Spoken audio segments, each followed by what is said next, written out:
लो जी सत श्री अकाल जी सारे मैं तुहाडा वीर साहब ते जिमीदार वीर चैनल ते तुहाडा स्वागत है। एक तो आ वेख लो मास्क पा के ना मूँह के उत्ते निशान पै गए ने ते अपने प्रधान जी आए हैं साडे टिक्की जैजी साहब ते इन्हां नाल गलबात करना ते सारिਆਂ ਨੂੰ ਪਹਿਲਾਂ सत श्री अकाल प्रधान साहब। सत श्री अकाल भाई, सत श्री अकाल सारे किसान भरावां ਨੂੰ। उस तो बाद जी तुहानूं पता ही हो जिहड़ी गल आने हुंदे जिहदी हौसले च फतेह जिहदी जबान उत्ते फतेह ਉਹਦੀ हर जगह फतेह ते फतेह बुलावांगे जी वाहिगुरू जी का खालसा वाहिगुरू जी की फतेह। ते आज मड़ा जा तुरदे तुरदे गल करांगे थोड़ा जिहा कोरोना करके फर्क भी रखांगे। नहीं हुण तां आपां कोरोना रौला पा के भजा देना इत्थे। हां ते महिला च वाड़ देना नाल ही महल है परले पासे। ते ये अपने किसानां तो थोड़ा डरदा कोरोना। हां ते थालियां कुट्टियां ਜਾਂ ਹੋਰ ਉਧਰ ਜ਼ਿਆਦਾ ਭਾਈਦਾ। थालियां ਸਾਡੇ ਕੋਲ ਤਾਂ ਡਰਮ ਵੇਲੇ ਪਏ ਨੇ ਹੁਣ ਤੇਲ ਵਾਲੇ 250 ਲੀਟਰ ਵਾਲੇ। ਤੇ ਪ੍ਰਧਾਨ ਸਾਹਿਬ ਬੜਾ ਵਧੀਆ मैं ਪਹਿਲਾਂ ਵੀਡੀਓ ਸ਼ੂਟ ਕੀਤੀ मैं ਆਖਣ ਦਿਆ ਵੀ ਜਿੰਨੇ ਸਿਪਾਹੀਆਂ ਦਾ ਯੋਗਦਾਨ ਹੁੰਦਾ ਨਾ ਲੜਨ ਚ ਤੇ ਉਹਨਾਂ ਹੀ ਸਾਡੇ ਕਪਤਾਨ ਦਾ ਹੁੰਦਾ ਤੇ ਇਹ ਸਾਡੇ ਕਪਤਾਨ ਨੇ ਜੈਜੀ ਸਾਹਿਬ ਤੇ ਇਹਨਾਂ ਤੁਹਾਨੂੰ ਪੁੱਛਾਂਗੇ ਵੀ ਜਿਵੇਂ ਹੁਣ ਕੱਲ ਤੋਂ ਲੈ ਕੇ ਜਿਹੜਾ ਹੁਣ ਤੱਕ ਹਿਸਾਬ ਕਿਤਾਬ ਰਿਹਾ ਤੇ ਜਿਵੇਂ ਤੁਸੀਂ ਇੱਥੇ ਆ ਕੇ ਬੈਠੇ ਹੋ ਰਾਜੇ ਦੇ ਮਹਿਲ ਦੇ ਬਰਾਬਰ ਤੇ ਇਹਦੇ ਬਾਰੇ ਜ਼ਰੂਰ ਗੱਲਬਾਤ ਦੱਸੋ। ਗੱਲਬਾਤ ਆ ਜਿਹੜੀ ਹੁਣੇ ਤਾਜੀ ਆ ਤੁਹਾਨੂੰ ਮੈਂ ਦੱਸਣ ਲੱਗਿਆ। ਨਾਲ ਹੀ ਮਹਿਲ ਹੈ ਆ ਪਰਲੇ ਪਾਸੇ ਕੰਧ ਹੈ ਆਪਾਂ ਕੰਧ ਦਿਖਾਈ ਦੋ ਜੇ ਦਿਖ ਜੀ। ਹਾਂ ਹਾਂ ਆ ਦੇਖੋ ਜੀ ਆ ਮਹਿਲਾਂ ਦੀ ਕੰਧ ਆ ਸਾਹਮਣੇ ਜਿੱਥੇ ਮੈਂ ਹੱਥ ਕਰ ਰਿਹਾ। ਆ ਕਿਸਾਨ ਬੈਠੇ ਆ ਤੇ ਇਹਨਾਂ ਕਿਸਾਨਾਂ ਤੋਂ ਬੜਾ ਡਰ ਹੈ। ਡਰ ਕੀ ਹੈ ਵੀ ਕਿਤੇ ਕੋਈ ਕੰਧ ਟੱਪ ਕੇ ਕਿਸਾਨ ਅੰਦਰ ਨਾ ਵੜ ਜਾਵੇ। ਹਾਂ ਸਾਨੂੰ ਇੱਥੋਂ ਬੜਾ ਸਵੇਰ ਦੇ ਮਿੰਨਤਾਂ ਤਰਲੇ ਚੱਲਦੇ ਵੀ ਅਸੀਂ ਇੱਥੋਂ ਉੱਠੇ। ਮੈਂ ਤਾਂ ਹੈਰਾਨ ਇਸ ਗੱਲ ਤੇ ਆ ਵੀ ਇਹਨੂੰ ਇਹੀ ਕਿਸਾਨ ਮੁੱਖ ਮੰਤਰੀ ਬਣਾਉਂਦੇ ਆ। ਇਹੀ ਕਿਸਾਨ ਇਹਨੂੰ ਐਡਾ ਵੱਡਾ ਰੁਤਬਾ ਦਿੰਦੇ ਆ ਤੇ ਇਹਨਾਂ ਕਿਸਾਨਾਂ ਤੋਂ ਕਾਹਦਾ ਡਰ ਹੈ। ਜਦੋਂ ਇੱਕ ਗੱਲ ਹੋ ਗਈ ਕਿ ਮੀਟਿੰਗ ਤੱਕ ਅਸੀਂ ਸ਼ਾਂਤੀਪੂਰਵਕ ਢੰਗ ਨਾਲ ਔਖੇ ਰਹੀਏ ਸੌਖੇ ਰਹੀਏ ਸਾਨੂੰ ਕਰੋਨਾ ਹੋ ਜੇ ਸਾਡੀ ਮੌਤ ਹੋ ਜੋ ਮਰਜ਼ੀ ਹੋ ਜੇ ਅਸੀਂ ਇੱਥੋਂ ਨਹੀਂ ਜਾਣਾਗਾ। ਤੇ ਫਿਰ ਇਹੋ ਜਿਹੇ ਬੰਦੇ ਜੇ ਇੰਨੀ ਇਮਾਨਦਾਰੀ ਨਾਲ ਬੈਠੇ ਤੇ ਕੰਧਾ ਟੱਪਣ ਲਈ ਬੈਠੇ ਆ। ਕੰਧਾ ਟੱਪ ਕੇ ਕੀ ਸਾਨੂੰ ਸਾਡੇ ਰਾਈਟਸ ਮਿਲ ਜਾਣਗੇ ਹੱਕ ਮਿਲ ਜਾਣਗੇ ਨਹੀਂ ਮਿਲਣੇ ਨਾ। ਅੱਜ ਸਾਨੂੰ ਸੋਝੀ ਹੈ ਆਪਾਂ 10 ਵਜੇ ਦਾ ਕੱਲ ਪ੍ਰੋਗਰਾਮ ਸੀ ਉਹਦਾ ਤੋਂ ਲੈ ਕੇ ਹੁਣ ਤੱਕ ਦਾ ਪ੍ਰੋਗਰਾਮ ਬਿਲਕੁਲ ਸਹੀ ਚੱਲਿਆ। ਹਾਂਜੀ ਸਹੀ ਚੱਲਿਆ ਨਹੀਂ ਚੱਲਿਆ ਬਿਲਕੁਲ ਹੈ ਤੇ ਹੁਣ ਕਿੰਨੀਆਂ ਦਿੱਕਤਾਂ ਆਈਆਂ ਕਿੱਥੋਂ ਤੁਰੇ ਹੋ ਕਿੱਥੇ ਆ ਗਏ ਅੱਜ ਜਿੱਥੇ ਬੈਠੇ ਹੋ ਇਹਦੇ ਬਾਰੇ ਗੱਲ ਜ਼ਰੂਰ ਕਰੋ। ਬਹੁਤ ਦਿੱਕਤ ਦੇ ਵਿੱਚ ਬੈਠੇ ਨੇ ਹੈ ਕਿ ਨਹੀਂ। ਹੁਣ ਫਿਰ ਇੱਧਰ ਨੂੰ ਘੁਮਾਓ ਪਰਲੇ ਪਾਸੇ ਨੂੰ ਇਹ ਆਵੇ ਉਹ ਜਿੱਧਰ ਮੈਂ ਹੱਥ ਕਰਦਾ ਇਹਦੇ ਪਰਲੇ ਪਾਸੇ ਇੱਕ ਨਾਲਾ ਬੜਾ ਵੱਡਾ। ਆ ਗੰਦਾ ਨਾਲਾ ਜੀ ਪਰਲੀ ਸਾਈਡ ਤੁਹਾਨੂੰ ਵਿਖਾ ਦਿਆਂਗੇ। ਪਰਲੇ ਪਾਸੇ ਦਿਖਾ ਦੇਣਗੇ ਬਾਈ ਜੀ ਨਾਲਾ ਹੈ ਐਡੇ ਐਡੇ ਮੱਛਰ ਬਾਈ ਜੀ।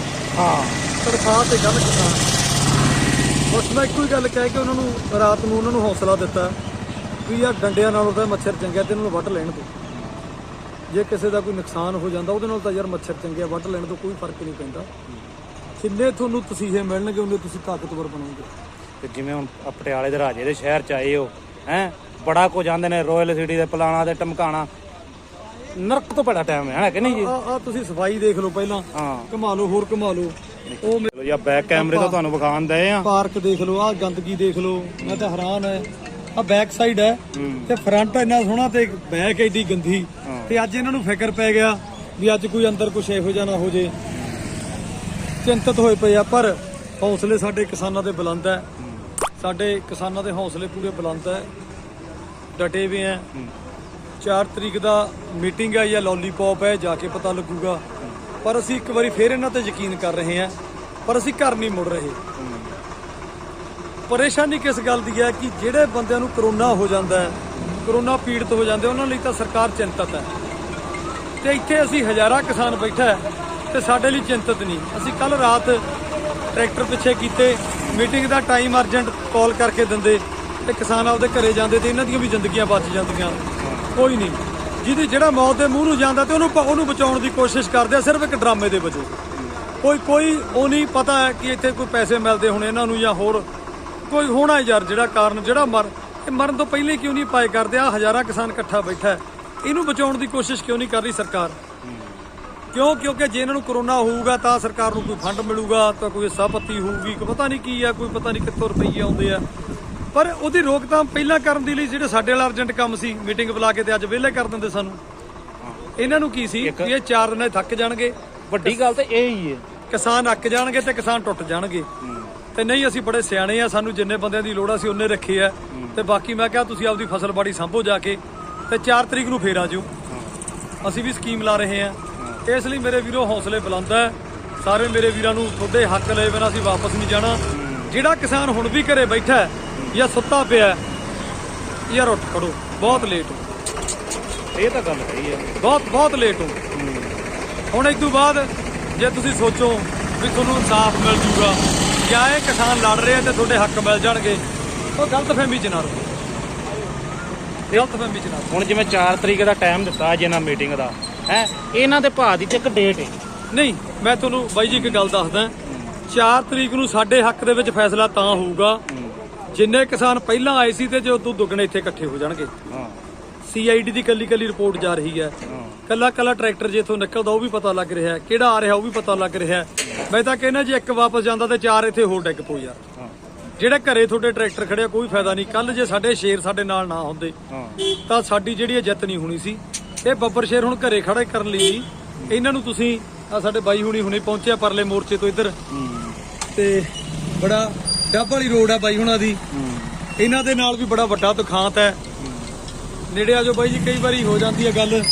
ਡੱਬ ਵਾਲੀ ਰੋਡ ਆ ਬਾਈ ਹੁਣਾਂ ਦੀ, ਇਹਨਾਂ ਦਾ ਵਾਰਡ 1.5 ਕਰੋੜ ਵਾਲੀ ਜ਼ਮੀਨ ਦਾ ਰੇਟ 40 ਲੱਖ ਰੁਪਈਆ ਪਾਇਆ ਹੋਇਆ ਤੇ ਪਰ ਸਾਡੀ ਜਿਹੜੀ ਹੈਗੀ ਹੈ ਜੰਗ, ਜਿਹੜੀ ਜਿਵੇਂ ਆਪਾਂ ਕਹਿੰਦੇ ਸਾਡੀਆਂ ਮੁੱਖ ਮੰਗਾਂ ਦੇ ਵਿੱਚ ਇੱਕ ਮੰਗ ਹੈ। ਕਈ ਵਾਰੀ ਸਾਡੇ ਨਾਲ ਇੱਕ ਸੜਕ ਦਾ ਨਾਂ ਪੁਰਾਣਾ ਚੱਲਦਾ ਆਉਂਦਾ, ਅੱਜ ਤਾਂ ਮੈਂ ਉਹਦਾ ਨਾਂ ਵੀ ਨਹੀਂ ਲੈਣਾ ਚਾਹੁੰਦਾ, ਤੇ ਉਹਦੇ ਨਾਂ ਤੇ ਚੱਲ ਪੈਂਦਾ। ਸਾਡਾ ਜਿੰਨੀਆਂ ਵੀ ਰੋਡਸ ਆ ਪੰਜਾਬ ਨਾਲ ਰਿਲੇਟਡ, ਸੈਂਟਰ ਸਰਕਾਰ ਦੇ ਨਾਲ ਰਿਲੇਟਡ ਸਾਰੀਆਂ, ਚਾਹੇ ਡੱਬ ਵਾਲੀ ਹੈ, ਚਾਹੇ ਅੰਮ੍ਰਿਤਸਰ ਵਾਲੀ ਹੈ, ਕਿਉਂਕਿ ਪਹਿਲਾਂ ਦੇ ਪੁਰਾਣੇ ਪੀੜਤ ਆ ਸਾਡੇ ਤੋਂ, ਤੇ ਇਹਨਾਂ ਸਾਰਿਆਂ ਦੇ ਜਿਹੜਾ ਅਸੀਂ ਨਾਲ ਸਾਥ ਦੇਣਾ ਹੈ। ਕਿਉਂਕਿ ਸਾਡੇ ਨਾਲ ਜਿਹੜਾ ਕੱਲ ਇਹਨਾਂ ਨੌਜਵਾਨਾਂ ਨੇ ਸਾਥ ਦਿੱਤਾ ਉਹ ਇੱਕ ਮਿਸਾਲ ਪੈਦਾ ਕੀਤੀ ਹੈ। ਤੇ ਇਸ ਲਈ ਹਰ ਇੱਕ ਬੰਦੇ ਦਾ ਜਿਹੜਾ ਕਿਸਾਨ ਦਾ ਕੱਲ ਮੇਰੇ ਤੇ ਕਰਜ਼ਾ ਚੜਿਆ ਤੇ ਉਹ ਜਿੰਨਾ ਚਿਰ ਨਿਬੇੜਾ ਨਹੀਂ ਹੁੰਦਾ ਉਹ ਲੈਂਦਾ ਨਹੀਂ। ਜੋ ਬਸ ਪ੍ਰਧਾਨ ਸਾਹਿਬ ਜਿਹੜਾ ਤੁਹਾਡੇ ਸਿਰ ਚੜਿਆ ਨਾ ਉਹ ਤੇ ਹੈ ਹੀ ਏ। ਹਾਂ, ਜਿਹੜੇ ਵੀਰ ਘਰ ਬੈਠੇ ਨਾ ਜਿਹੋ ਜਿਹੇ ਟਾਈਮ 'ਚ ਇਹ ਟਾਈਮ ਕੱਢਣ ਦਾ, ਇਹਨੇ ਤੁਹਾਨੂੰ ਜਗ੍ਹਾ ਵਿਖਾਈ ਏ, ਮੱਛਰ ਵਿਖਾਈ ਏ। ਆ ਜਾਓ ਯਾਰ, ਕੱਢ ਲਓ, 2 ਦਿਨ ਕੱਢ ਲੋਗੇ ਤਪੱਸਿਆ ਹੋ ਜੂ। ਜਿਹੜੇ ਅਸੀਂ 7 ਮਹੀਨਿਆਂ 'ਚ ਜਿਹੜਾ ਕੁਝ ਕੀਤਾ ਤੇ ਤੁਸੀਂ 2 ਦਿਨ ਸਾਡੇ ਨਾਲ ਔਖੇ ਕੱਟ ਲਏ ਤੇ ਜਿਹੜੀ ਦੌੜ ਹੈ ਆਰ ਪਾਰ ਹੋ ਜੂ, ਸਰਕਾਰ ਗੋਟਿਆਂ ਪਰ ਨਹੀਂ ਹੋ ਜੂ। ਔਰ ਤੁਸੀਂ ਯਕੀਨ ਕਰਿਓ ਨਾ ਕਰਿਓ, ਮੈਂ ਇਕੱਲਾ ਇੱਕ ਥਾਂ ਤੇ ਨਹੀਂ ਖੜਾ, ਮੈਂ ਇਕੱਲਾ ਪੰਜਾਬ ਸਰਕਾਰ ਤੇ ਨਹੀਂ ਖੜਾ। ਪੰਜਾਬ ਸਰਕਾਰ ਦੀਆਂ ਜਿਹੜੀਆਂ ਗਲਤੀਆਂ ਉਹ ਦਰੁਸਤ ਕਰਾਊਂਗਾ, ਜਿਹੜੀਆਂ ਸੈਂਟਰ ਸਰਕਾਰ ਦੀਆਂ ਗਲਤੀਆਂ ਉਹ ਦਰੁਸਤ ਕਰਾਊਂਗਾ। ਮੈਂ ਬਰਾਬਰ ਰੇਸ ਲੜ ਰਿਹਾ, ਬਰਾਬਰ ਦੋਨੋਂ ਪਾਸੇ ਮੈਂ ਹੱਥ ਪਾ ਰਿਹਾ, ਦੋਨੋਂ ਪਾਸੇ ਤੋਂ ਬਰਾਬਰ ਜ਼ੋਰ ਮਾਰ ਕੇ ਬਰਾਬਰ ਲਿਆ ਕੇ ਤੁਹਾਨੂੰ ਖੜਾ ਕਰ ਦੂੰਗਾ। ਮੈਂ 5 ਤਰੀਕ ਕਿਹਾ ਸੀ ਕਿ 5 ਤਰੀਕ ਤੱਕ ਮੇਰਾ ਸਾਥ ਦੇ ਦਿਓ, ਤੇ ਪ੍ਰਮਾਤਮਾ ਨੇ 4 ਤਰੀਕ ਦੇਤੀ, ਤੇ ਦਿੱਤੀ ਵੀ ਸ਼ਾਇਦ ਚੰਗੇ ਲਈ ਹੈ। ਉਹ ਮੈਂ ਕੱਲ ਸਾਰਿਆਂ ਨੂੰ ਲੱਗਦਾ ਸੀ ਤੇ ਵੀ ਬੜਾ ਲੰਬਾ ਸਮਾਂ ਹੋ ਗਿਆ, ਪਰ ਮੈਨੂੰ ਇਹ ਲੱਗਦਾ ਸੀ ਜੇ ਅਸੀਂ ਤੱਤ ਪੜਾਤੇ 'ਚ ਮੀਟਿੰਗ ਕਰ ਦਿੰਦੇ ਤੇ ਬੜੀਆਂ ਗਲਤੀਆਂ ਰਹਿ ਜਾਣੀਆਂ ਸੀ, ਸਾਡੇ ਤੋਂ ਵੀ ਗਲਤੀਆਂ ਰਹਿ ਜਾਣੀਆਂ ਸੀ। ਹੁਣ ਸਾਡਾ ਜਿਹੜਾ ਗੈਪ ਹੈ ਸਾਡਾ ਤਿਆਰੀ ਦਾ ਉਹ ਇੰਨਾ ਸੋਹਣਾ ਹੋ ਰਿਹਾ ਤੇ ਕੁਝ ਕੜੀਆਂ ਇਹੋ ਜਿਹੀਆਂ ਜੁੜਦੀਆਂ ਜਾ ਰਹੀਆਂ ਕਿ ਉਹਦਾ ਰਿਜ਼ਲਟ ਦੇ ਉੱਤੇ ਬਹੁਤ ਵੱਡਾ ਅਸਰ ਪਊਗਾ। ਕਿਸਾਨ ਵੀਰੋ, ਤੁਹਾਡੇ ਕੋਲ ਜੋ ਕਰਨਯੋਗ ਕੰਮ ਹੈ, ਇਕੱਠ ਹੈ, ਇਕੱਠ ਨੂੰ ਸੰਭਾਲਣਾ। ਜੇ ਕਿਤੇ ਕੋਈ ਰੋਟੀ ਵੀ ਲੇਟ ਫੇਟ ਹੋ ਜਾਂਦੀ ਹੈ ਮੇਰੇ ਵੀਰ ਯਾਰ, ਨੌਜਵਾਨਾਂ ਨੂੰ ਬੇਨਤੀ ਹੈ ਯਾਰ ਉਹਨਾਂ ਨੂੰ ਰੋਟੀ ਪਹੁੰਚਾਓ, ਬਜ਼ੁਰਗਾਂ ਨੂੰ ਜਿੱਥੇ ਬੈਠਿਆ ਕਿ ਟਰੈਕਟਰਾਂ ਦੇ ਕੋਲੇ ਬੈਠਿਆ, ਕਿਉਂਕਿ ਮੈਂ ਕਿਹਾ ਸੀ ਟਰੈਕਟਰ ਨਹੀਂ ਛੱਡਣਾ, ਟਰਾਲੀ ਨਹੀਂ ਛੱਡਣੀ, ਤੇ ਉਹ ਨਹੀਂ ਛੱਡ ਰਹੇ ਤੇ ਤੁਸੀਂ ਜਾ ਕੇ ਰੋਟੀ ਦੇ ਕੇ ਆਇਆ ਉਹਨਾਂ ਨੂੰ। ਕੋਈ ਵੀ ਟਰਾਲੀ ਦੇ ਨੇੜੇ ਵਾਲਾ ਹੈ ਜੋ ਉਸ ਟਰਾਲੀ 'ਚ ਬਜ਼ੁਰਗਾਂ ਦੇ ਵਿੱਚ ਨੌਜਵਾਨ ਨਹੀਂ ਹੈਗਾ, ਨਾਲ ਦੀ ਟਰਾਲੀ ਵਾਲਾ ਤਾਇਆ ਚਾਚਾ ਮਾਮਾ ਕਰਕੇ ਤੇ ਰੋਟੀ ਦਿਓ ਯਾਰ ਸਾਰੇ ਕਿਤੇ। ਤੇ ਸਾਡਾ ਜਿਹੜਾ ਅੰਦੋਲਨ ਹੈ ਇਹਨੂੰ ਸਾਂਭਣ ਦੀ ਲੋੜ ਹੈ। ਆਪਾਂ ਸਿਖਰ ਤੇ ਐਂਡ ਤੇ ਖੜੇ ਆ, ਇਦੋਂ ਵੱਡੀ ਗੱਲ ਨਹੀਂ। ਫਿਕਰ ਪਿਆ ਬੜੇ ਵੱਡੀਆਂ ਏਜੰਸੀਆਂ ਨੂੰ ਵੀ, ਜਿਹੜੇ ਕਿਸਾਨ ਕੱਲ ਇਹਨਾਂ ਨੂੰ ਮੁੱਖ ਮੰਤਰੀ ਬਣਾਉਂਦੇ ਸੀਗੇ ਅੱਜ ਉਹ ਦੁਸ਼ਮਣ ਲੱਗੀ ਜਾਂਦੇ ਆ। ਤੇ ਜੇ ਸਾਡੇ ਤੇ ਭਰੋਸਾ ਨਹੀਂ ਤੇ ਫਿਰ ਸਾਨੂੰ ਇਹਨਾਂ ਤੇ ਭਰੋਸਾ ਨਹੀਂ, ਫਿਰ ਮਸਲੇ ਨਹੀਂ ਹੱਲ ਹੁੰਦੇ। ਇਹੀ ਕੰਮ ਦਿੱਲੀ ਹੋਇਆ, ਇੱਕ ਦੂਜੇ ਤੇ ਯਕੀਨ ਨਹੀਂ ਸੀਗਾ, ਉਹ ਬੜਾ ਵੱਡਾ ਅੰਦੋਲਨ ਹੋ ਗਿਆ, ਬੜਾ ਲੰਬਾ ਚੱਲ ਗਿਆ। ਤੇ ਜੇ ਭਰੋਸਾ ਕਰਾਂਗੇ ਇੱਕ ਦੂਜੇ ਤੇ ਵਿਸ਼ਵਾਸ, ਕਿਉਂਕਿ ਕੋਈ ਦੁਸ਼ਮਣੀ ਥੋੜੀ ਆਪਣੀ ਕਿਸੇ ਦੀ ਕਿਸੇ ਨਾਲ, ਸਾਡੇ ਤਾਂ ਹੱਕਾਂ ਦੀ ਲੜਾਈ ਹੈ, ਸਾਡੇ ਹੱਕ ਖੋਏ ਜਾਂਦੇ ਆ ਤੇ ਅਸੀਂ ਹੱਕ ਲੈਣਾ ਚਾਹੁੰਦੇ ਆ। ਕੱਲ ਕਈ ਵਾਰੀ ਗੁੱਸੇ 'ਚ ਮੈਥੋਂ 2-3 ਗੱਲਾਂ ਵੱਧ ਘੱਟ ਵੀ ਕੀਤੀਆਂ ਗਈਆਂ, ਜਿਵੇਂ ਪਟਵਾਰੀਆਂ ਬਾਰੇ ਮੈਂ ਜ਼ਿਕਰ ਕੀਤਾ ਕਿ ਜਿਹੜੇ ਰਿਸ਼ਵਤ ਲੈਂਦੇ ਆ, ਅਲਫਾਜ਼ ਅੱਗੇ ਪਿੱਛੇ ਹੋ ਸਕਦਾ ਕੋਈ, ਤੇ ਵੀ ਉਹਨਾਂ ਦੇ ਨਾਲ ਅਸੀਂ 2-2 ਹੱਥ ਕਰਾਂਗੇ। ਪ੍ਰੈਸ਼ਰ ਬਹੁਤ ਜ਼ਿਆਦਾ ਹੈ, ਬਹੁਤ ਜ਼ਿਆਦਾ ਸੀ। ਪਰ ਜਿਹੜੇ ਚੰਗੇ ਪਟਵਾਰੀ ਸਾਹਿਬਾਨ ਆ ਉਹਨਾਂ ਲਈ ਇਹ ਅਲਫਾਜ਼ ਨਹੀਂ ਹੈਗੇ, ਉਹਨਾਂ ਦਾ ਮੈਂ ਸਤਿਕਾਰ ਕਰਦਾ, ਦਿਲੋਂ ਸਤਿਕਾਰ ਕਰਦਾ। ਜਿਹੜਾ ਰਿਸ਼ਵਤਖੋਰ ਹੈ ਉਹਨੂੰ ਹੁਣ ਪਟਵਾਰੀ ਨਹੀਂ ਕਹਿੰਦੇ ਅਸੀਂ। ਮੇਰੀ ਅੱਜ ਜਥੇਬੰਦੀ ਦੇ ਪੰਜਾਬ ਪ੍ਰਧਾਨ ਨਾਲ ਵੀ ਗੱਲ ਹੋਈ ਹੈ ਤੇ ਕਹਿੰਦੇ ਪ੍ਰਧਾਨ ਸਾਹਿਬ ਸਾਰੇ ਪਟਵਾਰੀਆਂ ਬਾਰੇ। ਮੈਂ ਕਿਹਾ ਨਹੀਂ, ਜਦੋਂ ਇੱਕ ਜੰਗ ਹੁੰਦੀ ਆ ਉਹਦੇ 'ਚ ਅਲਫਾਜ਼ ਦਾ ਕੋਈ ਹੇਰ-ਫੇਰ ਹੋ ਸਕਦਾ, ਕਈ ਵਾਰੀ ਕਟਿੰਗ ਕਰਕੇ ਅਲਫਾਜ਼ ਆ ਜਾਂਦਾ, ਜਾਂ ਹੋ ਸਕਦਾ ਮੈਥੋਂ ਕੋਈ ਗਲਤ ਗੱਲ ਕਹੀ ਗਈ ਹੋਵੇ। ਮੈਂ ਕਿਹੜਾ ਮੋਤੀਆਂ ਵੀ ਮੈਂ ਮੁੱਕਰ ਜੂੰਗਾ ਜਾਂ ਮੈਂ ਮੰਨਣਾ ਨਹੀਂ ਗਲਤੀ ਨੂੰ। ਗਲਤੀਆਂ ਦਾ ਪੁਤਲਾ ਇਨਸਾਨ ਜੇ ਗਲਤੀਆਂ ਨਾ ਕਰੇ ਤਾਂ ਰੱਬ ਬਣ ਜਾਂਦਾ। ਤਾਂ ਮੈਂ ਉਹਨਾਂ ਤੋਂ ਮਾਫੀ ਮੰਗਦਾ ਜਿਹੜੇ ਰਿਸ਼ਵਤ ਲੈਣਗੇ ਇਸ ਅੰਦੋਲਨ ਦੇ ਵਿੱਚ ਸਾਡੇ ਕਿਸਾਨਾਂ ਤੋਂ, ਤੇ ਮੇਰਾ ਕਿਸਾਨ ਆ ਕੇ ਕਹਿ ਦੂ ਦੀ ਪਟਵਾਰੀ ਨੇ ਸਾਡੀ ਕੋਈ ਐਸਡੀਐਮ ਨਾਲ ਸੰਧੀ ਕਰਾਤੀ, ਤੇ ਮੈਂ ਤੁਰੰਤ ਪੰਜਾਬ ਪ੍ਰਧਾਨ ਨੂੰ ਟੈਲੀਫੋਨ ਕਰਕੇ ਉਸ ਪਟਵਾਰੀ ਦਾ ਨਾਂ ਦੱਸੂਗਾ ਤੇ ਉਹਦੇ ਨਾਲ ਗੱਲਬਾਤ ਕਰਕੇ ਜਿਹੜੀ ਉਹਦੀ ਬਣਦੀ ਸਜ਼ਾ ਹੋਊਗੀ ਉਹਨੂੰ ਦਿੱਤੀ ਜਾਊਗੀ। ਉਸ ਤੋਂ ਬਾਅਦ CID ਵਾਲਿਆਂ ਨੇ ਬੜਾ ਵਧੀਆ ਰੋਲ ਅਦਾ ਕੀਤਾ। ਤਕਰੀਬਨ 36-37 ਦਿਨ ਹੋ ਗਏ, ਕੱਲੀ ਗੱਲ ਮੇਰੀ ਫੜੀ ਤੇ ਕੱਲੀ ਕੱਲੀ ਗੱਲ ਸਰਕਾਰ ਤੱਕ ਪਹੁੰਚਾਈ। ਪਤਾ ਨਹੀਂ ਕਿੱਥੇ ਗੈਪ ਪਿਆ, ਕਿਹੜੇ ਅਫਸਰ ਨੇ ਉੱਥੇ ਕੁਤਾਹੀ ਵਰਤੀ ਜਾਂ ਕਿਤੇ ਸਰਕਾਰ ਨੇ ਕੁਤਾਹੀ ਵਰਤੀ। ਤਾਂ ਮੈਂ ਕਿਹਾ ਵੀ ਉਹਦੇ ਛੱਤਰ ਪੈਣੇ ਚਾਹੀਦੇ ਆ। ਚੰਗੇ ਅਫਸਰਾਂ ਲਈ ਨਹੀਂ ਇਹ ਅਲਫਾਜ਼ ਹੈਗੇ। ਮੈਂ ਫੇਰ ਇਹਨੂੰ ਕਲੀਅਰ ਕਰੂੰਗਾ ਜੇ ਕਿਸੇ ਨੂੰ ਕੋਈ ਠੇਸ ਲੱਗੀ ਹੋਵੇ, ਕਿਉਂਕਿ ਜਦੋਂ ਬੰਦਾ ਬਾਅਦ ਸੁਣਦਾ ਪਤਾ ਲੱਗ ਜਾਂਦਾ ਆਪਣੀਆਂ ਗਲਤੀਆਂ ਦਾ, ਉਸ ਚੀਜ਼ ਦੀ ਮੈਂ ਫੇਰ ਮਾਫੀ ਮੰਗੂੰਗਾ। ਜੇ ਮੇਰੀ ਉਸ ਗਲਤੀ ਦੀ ਕੋਈ ਸਜ਼ਾ ਬਣਦੀ ਹੈ ਮੈਂ ਭੁਗਤਣ ਲਈ ਤਿਆਰ ਵੀ ਹਾਂ। ਜੋ ਮੈਨੂੰ ਉਹ ਕਹਿਣਗੇ, ਜੇ ਕਿਸੇ ਨੂੰ ਇਹੋ ਜਿਹੀ ਠੇਸ ਲੱਗੀ ਮੈਂ ਭੁਗਤਣ ਲਈ ਤਿਆਰ ਹਾਂ। ਮੈਂ ਕਦੇ ਨਹੀਂ ਮੁੱਕਰਦਾ ਹੁੰਦਾ ਕਿ ਮੈਂ ਗਲਤੀ ਕਰਾਂ ਤੇ ਮੈਂ ਸਜ਼ਾ ਨਾ ਮਿਲੇ। ਮੈਂ ਉਹਨਾਂ ਮੇਰੇ ਵੀਰਾਂ ਤੋਂ ਜਿਹੜੇ CID ਵਾਲੇ ਜਾਂ ਜਿਹੜੇ ਇਹਨਾਂ ਦਾ ਡਿਪਾਰਟਮੈਂਟ ਸੀਕ੍ਰੀਟ ਡਿਪਾਰਟਮੈਂਟ ਵਾਲੇ ਰਿਪੋਰਟ ਇਕੱਠੀ ਕਰਕੇ ਦਿੰਦੇ ਸੀ, ਉਹਨਾਂ ਸਭ ਦੇ ਲਈ ਮੈਂ ਮਾਫੀ ਮੰਗਦਾ। ਪਰ ਜਿੱਥੇ ਕੁਤਾਹੀ ਹੋਈ ਹੈ, ਚਾਹੇ ਕਿਸੇ ਸਰਕਾਰ ਤੋਂ ਹੋਈ ਹੈ, ਚਾਹੇ ਕਿਸੇ ਅਫਸਰ ਤੋਂ ਹੋਈ ਹੈ, ਜਿਹਨੇ ਕੁਤਾਹੀ ਕੀਤੀ ਹੈ, ਤੇ ਉਹਨਾਂ ਨੂੰ ਤਾਂ ਸਜ਼ਾ ਮਿਲਣੀ ਚਾਹੀਦੀ ਹੈ। ਚੰਗੇ ਅਫਸਰਾਂ ਲਈ ਨਹੀਂ ਇਹ ਅਲਫਾਜ਼ ਹੈਗੇ। ਇਹ ਹਮੇਸ਼ਾ ਸਮਝੋ, ਚੰਗੇ ਅਫਸਰਾਂ ਲਈ ਮੈਂ ਹਮੇਸ਼ਾ ਤਾੜੀਆਂ ਮਰਵਾਈਆਂ ਤੇ ਉਹਨਾਂ ਦਾ ਸਤਿਕਾਰ ਕੀਤਾ। ਮੇਰਾ ਕਿਸਾਨ ਵੀਰਾਂ ਨੂੰ ਇੱਕ ਸੁਨੇਹਾ ਹੈ ਕਿ ਜਿਵੇਂ ਹਰੇਕ ਅਫਸਰ ਦਾ ਇੱਕ ਨੌਕਰੀ ਪ੍ਰਤੀ ਵਫਾਦਾਰੀ ਹੈ ਤੇ ਮੇਰੀ ਤੁਹਾਡੇ ਪ੍ਰਤੀ ਵਫਾਦਾਰੀ ਹੈ। ਮੈਂ ਉਹ ਫੈਸਲਾ ਕਦੇ ਨਹੀਂ ਤੁਹਾਡੇ ਤੱਕ ਲੈ ਕੇ ਆਉਂਗਾ ਜਿੱਥੇ ਕਿਸਾਨ ਵੀਰਾਂ ਦਾ ਕੋਈ ਨੁਕਸਾਨ ਹੁੰਦਾ ਹੋਵੇ। ਸਰਕਾਰ ਮੇਰੇ ਤੇ ਪ੍ਰੈਸ਼ਰ ਪਾਈ ਜਾਵੇ, ਮੈਂ ਉਹ ਸਟੈਪ ਲੈਣਾ ਹੈ ਜਿੱਥੇ ਤੁਹਾਨੂੰ ਰਿਜ਼ਲਟ ਮਿਲਣ, ਜਿੱਥੇ ਜਿਹੜਾ ਐਕਸ਼ਨ ਆਪਣਾ ਬੈਟਰ ਹੋਵੇ। ਮੈਂ ਕਿਸੇ ਤੇ ਦਬਾਅ ਥੱਲੇ ਨਹੀਂ ਆਉਂਦਾ, ਮੈਂ ਕਿਸੇ ਦੇ ਪਿੱਛੇ ਨਹੀਂ ਲੱਗਦਾ। ਸੁਣੂਗਾ ਸਭ ਦੀ, ਪਰ ਡਿਸੀਜਨ ਉੱਥੇ ਉਹ ਲਊਂਗਾ ਜੋ ਤੁਹਾਡੇ ਹੱਕ 'ਚ ਹੋਊਗਾ। ਜਿੱਥੇ ਮੈਨੂੰ ਲੱਗਦਾ ਉਹ ਤੁਹਾਡਾ ਨੁਕਸਾਨ ਆ ਤੇ ਮੈਂ ਪੈਰ ਵੀ ਨਹੀਂ ਚੱਕਦਾ। ਉੱਥੇ ਮੈਂ ਪ੍ਰਸ਼ਾਸਨ ਨੂੰ ਵੀ ਕਹਿ ਦੇਣਾ ਵੀ ਤੁਸੀਂ ਜ਼ੋਰ ਜ਼ਬਰਦਸਤੀ ਕਰ ਸਕਦੇ ਹੋ, ਕਰ ਲਓ, ਪਰ ਸਾਡੇ ਹੱਥ ਖੜੇ ਆ ਤੇ ਅਸੀਂ ਐਵੇਂ ਕੋਈ ਗੱਲ ਨੂੰ ਮੰਨਣ ਲਈ ਤਿਆਰ ਨਹੀਂ। ਤੇ ਯੂਥ ਮੇਰੀ ਇੱਥੇ ਸਪੋਰਟ ਵੀ ਹੈ ਤੇ ਮੇਰੀ ਤਾਕਤ ਵੀ ਹੈ। ਹਰੇਕ ਮੇਰੇ ਵੀਰ ਨੇ ਹਰੇਕ ਮੇਰਾ ਅਲਫਾਜ਼ ਮੰਨਿਆ ਤੇ ਜਿਹੜਾ ਉਹਦਾ ਰਿਜ਼ਲਟ ਹੈ ਇਹ ਬਹੁਤ ਵਧੀਆ ਹੋਊਗਾ। ਬੜਾ ਵਧੀਆ ਲੱਗਾ ਪ੍ਰਧਾਨ ਜੀ। ਇੱਕ ਦੋ ਗੱਲਾਂ ਨੇ ਨੀਚੇ ਲਿਖੀਆਂ ਨੇ। ਇੱਕ ਤਾਂ ਜਿਵੇਂ ਹੁਣ ਕੱਲ ਆਪਾਂ ਅੰਦੋਲਨ ਕੀਤਾ ਸੀ, ਉਹਦੇ ਕਿਸੇ ਤਰ੍ਹਾਂ ਦੀ ਕੋਈ ਦਿੱਕਤ ਨਹੀਂ ਆਈ। ਕੋਈ ਐਂਬੂਲੈਂਸ ਹੋ ਗਈ, ਕੋਈ ਮਰੀਜ਼ ਹੋ ਗਿਆ, ਠੀਕ ਹੈ, ਉਹਦੇ ਵਾਸਤੇ ਕੋਈ ਜਿਵੇਂ ਸਾਨੂੰ ਪਫਾਰਾ ਚੌਂਕ ਬੰਦ ਕਰਨਾ ਪਿਆ, ਟਿੱਕਰੀ ਵਾਲਾ ਚੌਂਕ ਬੰਦ ਕਰਨਾ ਪਿਆ। ਮੈਂ ਉੱਥੇ ਵੀ ਮਾਫੀ ਮੰਗੂੰਗਾ। ਜਿਹੜਾ ਕੋਈ ਉੱਥੇ ਮਰੀਜ਼ ਐਂਬੂਲੈਂਸ ਜਾਂਦੀ ਹੈ, ਜਦੋਂ ਕੋਈ ਅੰਦੋਲਨ ਹੁੰਦਾ ਹੈ, ਉੱਥੇ ਜਿੱਥੇ 1 ਮਿੰਟ ਲੱਗਣਾ ਹੁੰਦਾ ਤੇ 2 ਵੀ ਲੱਗ ਜਾਂਦੇ ਆ। ਮੈਂ ਨਹੀਂ ਮੁੱਕਰਦਾ ਇਸ ਗੱਲ ਤੋਂ ਕਿ ਨਹੀਂ ਲੱਗੇ ਹੋਣੇ, ਪਰ ਅਸੀਂ ਬੜੀ ਤਕਲੀਫ 'ਚ ਸੀਗੇ ਕਿਉਂਕਿ ਪ੍ਰਸ਼ਾਸਨ ਦਾ ਸਾਰਾ ਜ਼ੋਰ ਮਹਿਲ ਬਚਾਉਣ ਲਈ ਲੱਗਿਆ ਹੋਇਆ ਸੀਗਾ। ਉੱਥੇ ਪੁਲਿਸ ਪ੍ਰਸ਼ਾਸਨ ਦਾ ਪ੍ਰਬੰਧਾਂ ਦੇ ਵਿੱਚ ਵੀ ਥੋੜੀ ਕਮਜ਼ੋਰੀ ਸੀਗੀ ਤੇ ਸਾਡਾ ਮਕਸਦ ਤਾਂ ਹੀ ਉਹ ਪਾਸਾ ਛੱਡਤਾ ਸੀ। ਅਸੀਂ ਸਵੇਰੇ ਉੱਥੇ ਜ਼ਿਕਰ ਹੁੰਦਾ ਵੀ ਇਹ ਸ਼ਹਿਰ 'ਚ ਨਹੀਂ ਗਏ ਟਰੈਕਟਰ, ਜੇ ਅਸੀਂ ਚਲੇ ਜਾਂਦੇ ਤਾਂ ਬੜਾ ਵੱਡਾ ਨੁਕਸਾਨ ਹੋ ਜਾਣਾ ਸੀਗਾ। ਨੁਕਸਾਨ ਕੀ ਸੀਗਾ ਤੇ ਹੋ ਸਕਦਾ ਸ਼ਾਮ ਤੱਕ ਚਾਰੋਂ ਪਾਸੇ ਜਾਮ ਹੋ ਜਾਂਦੇ। ਐਂਬੂਲੈਂਸ ਵੀ ਤਾਂ ਨਿਕਲੂਗੀ ਜੇ ਕਿਤੋਂ ਰਸਤਾ ਹੋਊਗਾ। ਜੇ ਰਸਤੇ ਹੀ ਬਲੌਕ ਹੋ ਜਾਂਦੇ, ਚਲੋ ਚੌਂਕ ਬਲੌਕ ਕਰ ਲਿਆ, ਉਹਨੂੰ 1-ਅੱਧਾ ਮਿੰਟ ਵੱਧ ਲੱਗ ਗਿਆ, ਘੱਟ ਲੱਗ ਗਿਆ, ਉਹ ਅਸੀਂ ਮਾਫੀ ਮੰਗਦੇ ਹਾਂ। ਪਰ ਜੇ ਅਸੀਂ ਟੋਟਲੀ ਸਾਰਾ ਟਰੈਕਟਰ ਸਾਡਾ ਅਸੀਂ ਸ਼ਹਿਰ ਵੱਲ ਨੂੰ ਕੱਢ ਦਿੰਦੇ ਜਿੱਥੇ ਜਿਹੜਾ ਪਫਾਰਾ ਚੌਂਕ ਹੈ, ਤਾਂ ਬੜੇ ਵੱਡੇ ਹਾਦਸੇ ਹੋ ਜਾਣੇ ਸੀਗੇ। ਇਸ ਲਈ ਸਾਡਾ ਫੈਸਲਾ ਹੋਇਆ ਵੀ ਮਹਿਲ ਦੇ ਪਾਸੇ ਕੋਈ ਬਾਹਲਾ ਇੱਥੇ ਰਸ਼ ਵੀ ਨਹੀਂ, ਕੋਈ ਹਸਪਤਾਲ ਵੀ ਨਹੀਂ, ਕੋਈ ਟ੍ਰੈਫਿਕ ਵੀ ਨਹੀਂ। ਸਾਡੀ ਲੜਾਈ ਕੋਈ ਸ਼ਹਿਰ ਨਾਲ ਥੋੜੀ ਸੀ, ਸਾਡੀ ਲੜਾਈ ਕੈਪਟਨ ਸਾਹਿਬ ਨਾਲ ਸੀ। ਸਾਡਾ ਗੁੱਸਾ ਗਿਲਾ ਕੈਪਟਨ ਸਾਹਿਬ ਨਾਲ ਸੀ ਕਿਉਂਕਿ ਅਸੀਂ ਕੈਪਟਨ ਸਾਹਿਬ ਨੂੰ ਵੋਟਾਂ ਪਾਈਆਂ, ਅਸੀਂ ਉਹਨਾਂ ਨੂੰ ਮੁੱਖ ਮੰਤਰੀ ਬਣਾਇਆ। ਦੇਖੋ ਇੱਥੇ ਗੱਲ ਆ ਜਾਂਦੀ ਹੈ ਕਿ ਪਹਿਲਾ ਕਾਨੂੰਨ ਵਧੀਆ ਸੀ ਤੇ ਹੁਣ ਕਾਨੂੰਨ ਜਿਹੜਾ ਕਿਸਾਨ ਮਾਰੂ ਬਣ ਗਿਆ ਤੇ ਇਹਦੇ ਕਰਕੇ ਤੁਹਾਨੂੰ ਮੁਆਵਜ਼ਾ ਘੱਟ ਮਿਲਦਾ। ਤੇ ਫਿਰ ਜ਼ਿੰਮੇਵਾਰੀ ਕਿਹਦੀ ਹੁੰਦੀ ਹੈ? ਜਿਹੜੇ ਨੁਮਾਇੰਦੇ ਅਸੀਂ ਚੁਣ ਕੇ ਅੱਗੇ ਭੇਜਦੇ ਆ ਤੇ ਕਿਸੇ ਨੁਮਾਇੰਦੇ ਨੇ ਸਾਡੀ ਆਵਾਜ਼ ਨਹੀਂ ਉਠਾਈ ਤੇ ਉਹ ਸਸਪੈਂਡ ਹੋਣੇ ਚਾਹੀਦੇ ਆ। ਉਹ ਸਰਕਾਰ ਸੱਟੋ, ਆਪਦੀ ਬਰਖਾਸਤ ਕਰੋ ਕਿ ਅਸੀਂ ਕਿਸਾਨਾਂ ਦੇ ਜਿਹੜਾ ਇਹ ਕਤਲੇਆਮ ਹੋ ਰਿਹਾ ਹੈ, ਇਹਨਾਂ ਦੀ ਜ਼ਮੀਨਾਂ ਖੋਹੀਆਂ ਜਾ ਰਹੀਆਂ, ਅਸੀਂ ਦੋਸ਼ੀ ਆ ਤੇ ਫਿਰ ਦੋਸ਼ ਮੰਨੋ ਆਪਦਾ। ਮੈਂ ਮੰਨਿਆ ਨਾ ਹੁਣੇ ਦੋਸ਼ ਆਪਦਾ ਕਿ ਜੇ ਕਿਸੇ ਨੂੰ ਠੇਸ ਆ ਤਾਂ ਮੇਰੀ ਗਲਤੀ ਹੈ। CID ਦੀ ਮੈਂ ਕਿਹਾ, ਕੱਲ ਬੋਲਿਆ ਕਿ ਮੈਥੋਂ ਜੁੱਤੀਆਂ ਪੈਣੀਆਂ ਚਾਹੀਦੀਆਂ, ਪਰ ਮਾੜੇ ਅਫਸਰਾਂ ਲਈ ਚੰਗੇ ਅਫਸਰ ਖੜੇ ਆ, ਮੇਰੇ ਆਲੇ ਦੁਆਲੇ ਖੜੇ ਆ, ਬੜੀ ਮਿਹਨਤ ਕੀਤੀ ਉਹਨਾਂ ਨੇ ਯਾਰ। ਮੈਂ ਉਹਨਾਂ ਨੂੰ ਕਿਵੇਂ ਕਹਿ ਦੂੰਗਾ? ਫਿਰ ਤਾਂ ਮੇਰੇ ਤੇ ਦੂਜੇ ਗੱਲਾਂ 'ਚ ਕੋਈ ਫਰਕ ਹੀ ਨਹੀਂਗਾ। ਤੇ ਜਿਹੜੇ ਅਫਸਰਾਂ ਤੋਂ ਭਾਵਾਂ ਦੀ ਮੁੱਖ ਮੰਤਰੀ ਸਾਹਿਬ ਤੋਂ ਵੀ ਹੋ ਗਈ, ਹੁਣ ਤਾਂ 6 ਮਹੀਨੇ ਰਹਿ ਗਏ, ਮੁੱਖ ਮੰਤਰੀ ਸਾਹਿਬ ਐਡਮਿਟ ਕਰ ਲੈਣ ਕਿ ਹਾਂ ਜੀ ਸਾਡੇ ਤੋਂ ਗਲਤੀ ਹੋਈ ਹੈ ਤੇ ਸਾਨੂੰ ਮਾਫ ਕਰ ਦਿਓ ਤੇ ਆ ਮੇਰਾ ਅਸਤੀਫਾ ਚੱਕੋ, ਮੈਂ ਕਿਸਾਨਾਂ ਦਾ ਕਤਲ ਨਹੀਂ ਕਰ ਸਕਦਾ, ਤੇ ਗੱਲ ਮੁੱਕ ਗਈ।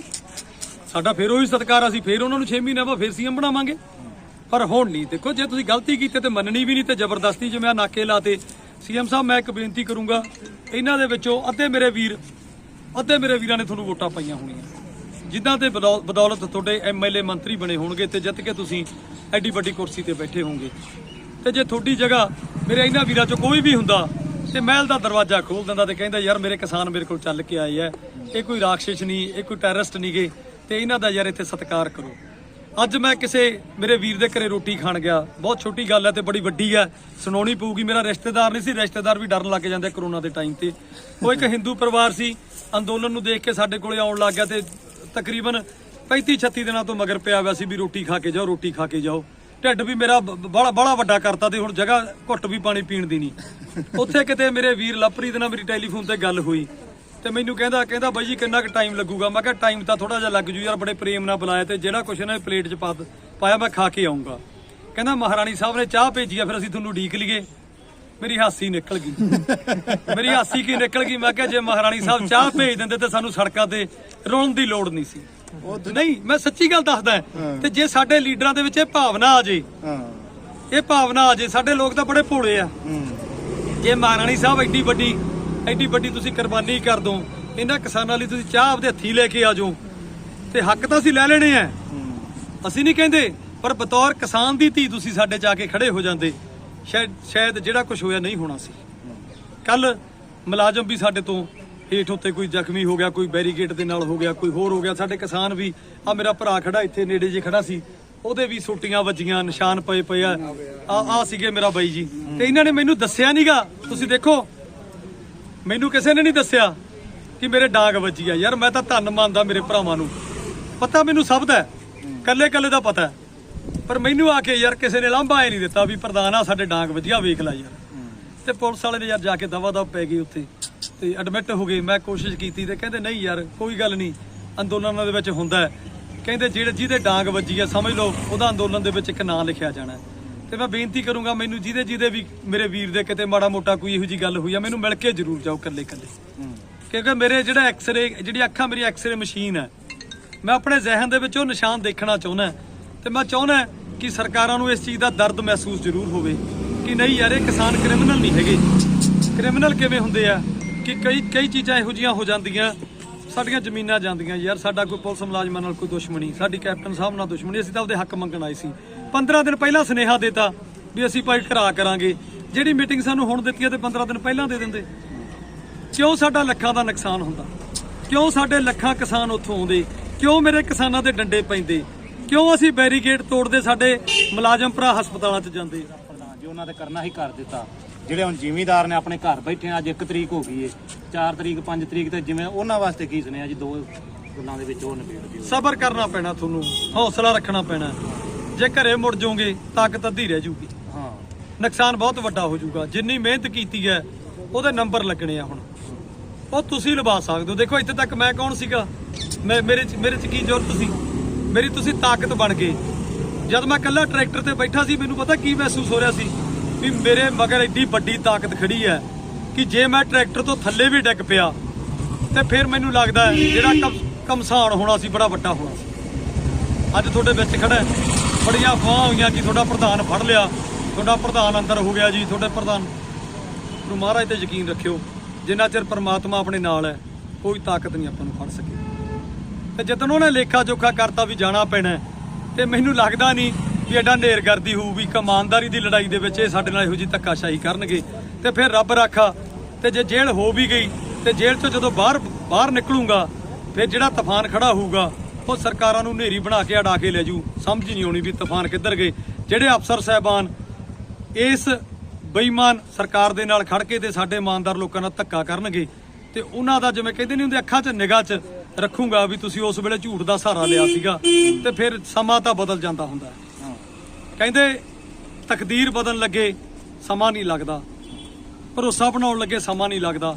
ਤੇ ਫਿਰ ਕੁਛ ਇਹੋ ਜਿਹਾ ਭਾਣਾ ਵਰਤੂਗਾ ਵੀ ਇਹ ਅਫਸਰ ਫਿਰ ਗੇਟਾਂ ਦੇ ਬਾਹਰ ਖੜਨਗੇ। ਤੇ ਫਿਰ ਅਹਿਸਾਸ ਕਰਾਉਂਗਾ ਵੀ ਤਾਕਤ ਦਾ ਕਦੇ ਨਜਾਇਜ਼ ਇਸਤੇਮਾਲ ਨਾ ਕਰੋ, ਨਾ ਅਸੀਂ ਕਰੀਏ। ਮੈਂ ਤਾਂ ਚਾਹੁੰਦਾ ਯਾਰ ਵੀ ਅਸੀਂ ਖੁਸ਼ੀ ਘਰੇ ਜਾਈਏ ਤੇ ਮੇਰੇ ਬੱਚੇ ਵੀ ਢੀਕਦੇ, ਮੈਂ ਆਪਦੇ ਪਰਿਵਾਰਾਂ 'ਚ ਜਾਵਾਂ ਤੇ ਫਿਰ ਜੰਗ ਕਿਤੇ ਹੋਰ ਪਾਸੇ ਨਾ ਮੁੜ ਜਾਏ ਜਿੱਦਣ ਕਿਤੇ ਇਹੋ ਜਿਹਾ ਭਾਣਾ ਬਣ। ਲਓ ਜੀ, ਇਹ ਸਾਡੇ ਪ੍ਰਧਾਨ ਸਾਹਿਬ ਸਨ। ਤੇ ਠੀਕ ਹੈ ਜੀ, ਧੰਨਵਾਦ ਜੀ ਸਾਰਿਆਂ ਦਾ। ਆ ਮੇਰੇ ਵੀਰ ਬੈਠੇ ਆ। ਲਓ ਜੀ, ਆਹ ਗੱਲਬਾਤ ਕੀਤੀ ਹੈ ਪ੍ਰਧਾਨ ਸਾਹਿਬ ਨਾਲ, ਬੜਾ ਵਧੀਆ ਲੱਗਾ ਕਿਉਂਕਿ ਇਹਨਾਂ ਕੋਲ ਟਾਈਮ ਹੀ ਕੋਈ ਨਹੀਂ ਹੈਗਾ। ਸਵੇਰ ਦੇ ਆਏ ਹਾਂ, ਕਦੀ ਇੱਧਰ ਬਿਜੀ ਹੋ ਗਏ, ਕਦੀ ਉੱਧਰ। ਰੋਟੀ ਵੀ ਜਾ ਕੇ ਇਹਨਾਂ ਨੇ 3 ਵਜੇ ਖਾਧੀ ਸੀ। ਤੇ ਜ਼ਿਮੀਂਦਾਰਾਂ ਦਾ ਜਿਵੇਂ ਤੁਹਾਨੂੰ ਇਹਨਾਂ ਦੱਸਿਆ ਹੀ ਹੈ ਬਈ ਆਹ ਸਿਰੇ ਤੋਂ ਸਿਰੇ ਬੈਠੇ ਨੇ। ਤੇ ਵੀਰ, ਹਾਂ ਜਿਹੜੇ ਵੀ ਹੈਗੇ ਨੇ ਵੀਰ, ਹੁਣ ਆ ਕੇ ਸਾਥ ਦਿਓ ਕਿਉਂਕਿ 4 ਤਰੀਕ ਇਹਨਾਂ ਦੀ ਲਾਸਟ ਤੇ 4 ਤਰੀਕ ਨੂੰ ਇਹਨਾਂ ਨੂੰ ਟਾਈਮ ਦਿੱਤਾ ਹੈ ਆਪਣਾ ਕੈਪਟਨ ਸਾਹਿਬ ਨੇ। 4 ਤਰੀਕ ਨੂੰ ਜਾ ਕੇ ਕੈਪਟਨ ਸਾਹਿਬ ਨਾਲ ਮਿਲਣਗੇ। ਜਿਵੇਂ ਵੀ ਹੋਈ ਗੱਲਬਾਤ ਅੱਗੇ ਪਾ ਦਿਆਂਗੇ। ਪ੍ਰਧਾਨ ਸਾਹਿਬ ਦਾ ਤੁਸੀਂ ਮੈਸੇਜ ਸੁਣ ਲਿਆ ਵੀਰ, ਵੱਧ ਤੋਂ ਵੱਧ ਆ ਕੇ ਇਹਨਾਂ ਦਾ ਸਾਥ ਦਿਓ ਕਿਉਂਕਿ ਜਿਹੜੇ ਜ਼ਿਮੀਂਦਾਰ ਇੱਥੇ ਬੈਠੇ ਨਾ ਬਹੁਤ ਔਖਾ ਟਾਈਮ ਕੱਢਣ ਦਏ ਨੇ। ਤੁਹਾਨੂੰ ਇੱਥੇ ਮੈਂ ਦੱਸ ਦੇਣਾ ਵੀ ਆਹ ਵੇਖੋ, ਗਰਮੀ ਦੇ ਵਿੱਚ ਟਰੈਕਟਰਾਂ ਦੀ ਲਾਈਨ ਬੜੀ ਲੰਬੀ ਏ। ਇੱਧਰਲੀ ਸਾਈਡ ਇਹ ਵੀ ਆ ਗਿਆ। ਤੇ ਵੀਰ ਇੱਥੇ ਇਹਨਾਂ ਦੇ ਬਹਿਣ ਖਲੋਣ ਨੂੰ ਕੋਈ ਪ੍ਰਬੰਧ ਨਹੀਂ ਹੈਗਾ। ਇੱਥੇ ਆ ਜਿਹੜੇ ਘਰਾਂ ਦੇ ਵਿੱਚ ਨਾਲ ਦਰਖਤ ਨੇ ਨਾ, ਇੱਧਰਲੇ ਪਾਸੇ 12 ਫੁੱਟ ਦੀ ਕੰਧ, ਇੱਧਰ ਘਰ ਨੇ, ਇਹਨਾਂ ਦੀਆਂ ਛਾਵਾਂ 'ਚ ਬੈਠੇ ਨੇ, ਕਿਉਂਕਿ ਟਰੈਕਟਰ ਵੀ ਨਹੀਂ ਛੱਡ ਕੇ ਜਾ ਸਕਦੇ। ਟਰੈਕਟਰ ਜ਼ਿਮੀਂਦਾਰ ਦਾ ਪੁੱਤ ਲਾ ਲਓ, ਭਰਾ ਲਾ ਲਓ, 5-4 ਲੱਖ ਦੀ ਮਸ਼ੀਨਰੀ, ਇਹਦੇ ਤੋਂ ਬਗੈਰ ਜ਼ਿਮੀਂਦਾਰ ਕੋਲ ਕੀ ਹੈ। ਤੇ 4-4 ਟਰੈਕਟਰਾਂ ਦੇ ਕੋਲ ਬੈਠੇ ਨੇ, ਜਿੰਨੀ ਵੱਡੀ ਲਾਈਨ ਲੱਗੀ ਹੈ। ਤੇ ਠੀਕ ਹੈ ਜੀ, ਸਤਿ ਸ੍ਰੀ ਅਕਾਲ ਕਰਨੇ ਜੀ ਸਾਰਿਆਂ ਨੂੰ। ਵੱਧ ਤੋਂ ਵੱਧ ਵੀਡੀਓ ਨੂੰ ਸ਼ੇਅਰ ਕਰਦਾ ਜੀ। ਪ੍ਰਧਾਨ ਸਾਹਿਬ ਦਾ ਮੈਸੇਜ ਹੈ, ਕਿਉਂਕਿ ਹਾਂ ਆਓ ਜ਼ਰੂਰ ਇੱਥੇ, ਘੜੀ ਆਓ, ਘੰਟਾ ਆਓ, ਜਿਹੜੇ ਵੀਰਾਂ ਦੀ ਇੱਥੇ ਜ਼ਿੰਮੇਵਾਰੀ ਉਹ ਵੀ ਆਓ, ਕਿਉਂਕਿ ਜਿਹੜੇ ਵੀਰ ਇੱਥੇ ਗਰਮੀ 'ਚ ਮਰਦੇ ਪਏ ਨਾ, ਬਜ਼ੁਰਗ ਹੋ ਗਏ ਨੇ, ਹੋਰ ਹੋ ਗਏ ਨੇ, ਮੱਛਰ ਤੇ ਮੱਖੀਆਂ ਦੇ ਵਿੱਚ ਬਹੁਤ ਬੁਰਾ ਹਾਲ ਹੈ। ਕਿਉਂਕਿ ਇਹਦੇ ਨਾਲ ਗੰਦਾ ਨਾਲ ਹੈ ਨਾਲ ਹੀ, ਕਿਉਂਕਿ ਕੰਧਾਂ ਜਿਹੜੀਆਂ 14-14 ਫੁੱਟ ਉੱਚੀਆਂ ਕੱਢੀਆਂ ਨਾ ਰਾਜੇ ਨੇ, ਇਸੇ ਵਾਸਤੇ ਕੱਢੀਆਂ ਨੇ ਵੀ ਇੱਧਰੋਂ ਕੁਝ ਆ ਨਾ ਜਾਏ ਗੰਦੀ ਹਵਾ ਸਾਡੇ ਵੱਲ। ਪਰ ਜ਼ਿਮੀਂਦਾਰਾਂ ਨੂੰ ਔਖਾ ਵੀਰ, ਵੀਡੀਓ ਨੂੰ ਸ਼ੇਅਰ ਕਰ ਦਿਆ ਜੇ ਤੇ ਆ ਕੇ ਜ਼ਿਮੀਂਦਾਰਾਂ ਦਾ ਵੱਧ ਤੋਂ ਵੱਧ ਸਾਥ ਦਿਓ।